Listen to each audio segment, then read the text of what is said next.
Alrighty, GSPRO lady and gentlemen. Just kidding.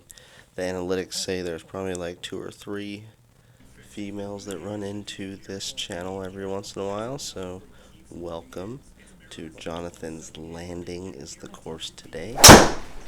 And we are starting off with a drive that just barely makes the fairway, but sets us up for a 200-yard into a par 5.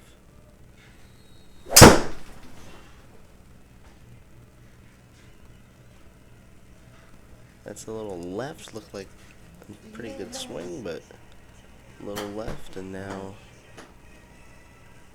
the chip in towards the hole is a little short and right. So an opening par on the par 5. And then the second hole is also a par 5. So back-to-back par 5s to open. That's a good way to keep the groups moving along. Get 6 people out on the course at once in the first 2 holes. 240 remaining, and you're kind of forced to lay up with this water in front of you. Good layup at that, right on the number. 76 in. Head down, feeling it, and not gonna spin back in. Heartbreaking. Enough to do a little dance. Just an iron off the tee here with a short par 4, 3-3-3 on the card. 145 remaining. Looked like a good shot, just stayed out right of the pin. Hole high, another par. Even through 3, 4th hole is over some water.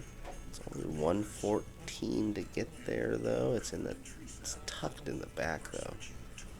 What a pin location that was. And nice. So here we got water in front, out of bounds, like reeds, swamp behind. So you have to go 200-yard shot, 200-yard shot. There's like really no other way to do it. Or no, this one's not it. 200-yard, 100-yard. If you can carry it all the way to the green, there's really no point because you're going to be chipping about 100 yards anyway.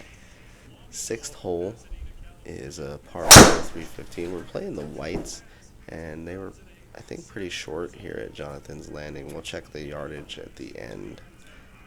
On the scorecard, you can see the yardage, the tees, the elevation, the pin placement, if you want to replicate any of the course conditions and stuff like that.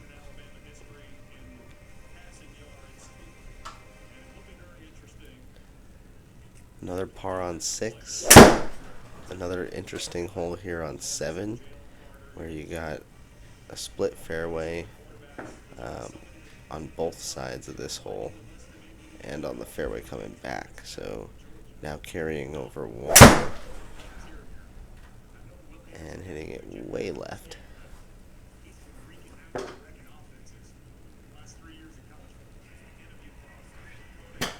Bunker shot from 27 to save par, and almost making it. Good shot there.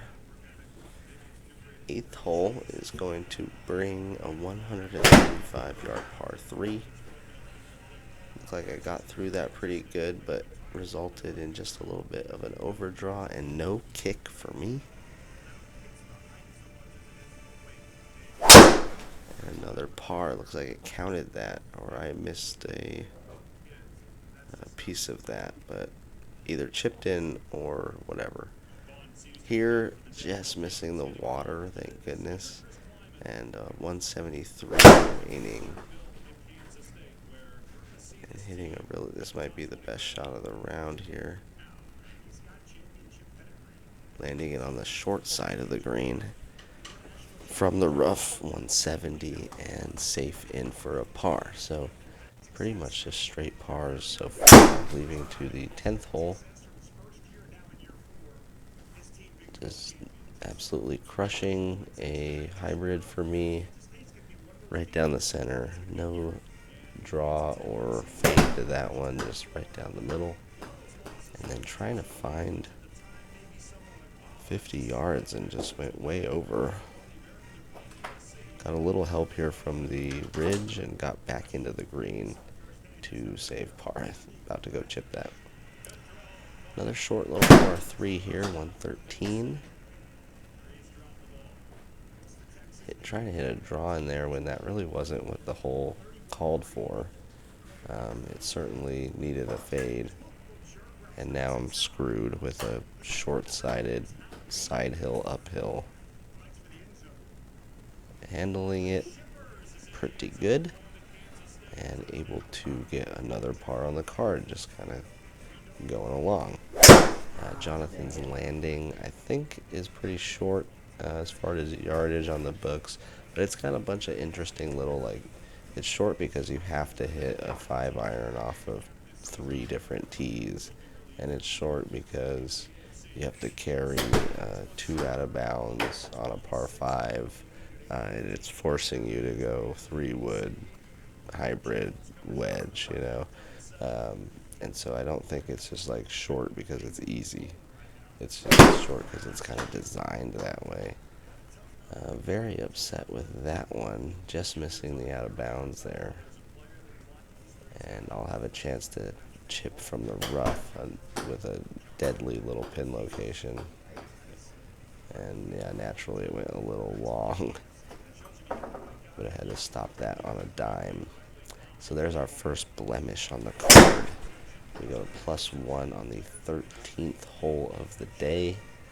That's a pretty good way to start. Another split fairway where you just go short and pick a club you want to put in. Shouldn't have been that one for me.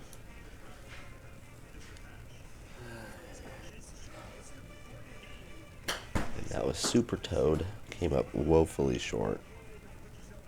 The chip to save par is in.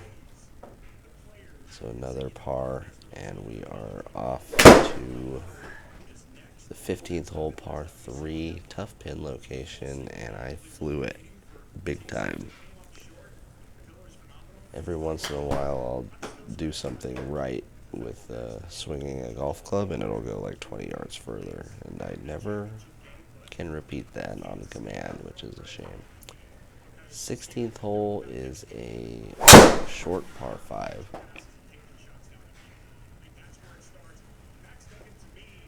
Hopefully I'm able to take advantage here. Start off with a decent little drive, and we're only going to have like 160 remaining on a par 5. Second shot. Looked like a really good tempo. Looks like a good direction. Be an eagle. No way. Oh, it rolls out by an inch. That should have been an eagle. It kind of looks funny, but it looks like I'm like working on keeping my head and left shoulder down through impact. But it's keeping the club on plane really well, so I'm not hating it. And I'm also hitting draws, which I know I was purposely trying to hit draws this round, just kind of because I was feeling them. But when I'm watching the video, I actually like part of it. I don't need to exaggerate it like I am on some of these, but I do appreciate the effort. We're just ticking away with the pars. Last chance to clean it up here on 18. A good drive to try and set it up. 122 in. Probably a pitching wedge. Sticking with the tight draws. Be a birdie. Oh, just before it. Make sure to like and subscribe. These were the white tees. They were short, but we discussed why. Hit me up what courses you want to see next, and make sure to hit the bell notification so you don't miss anything.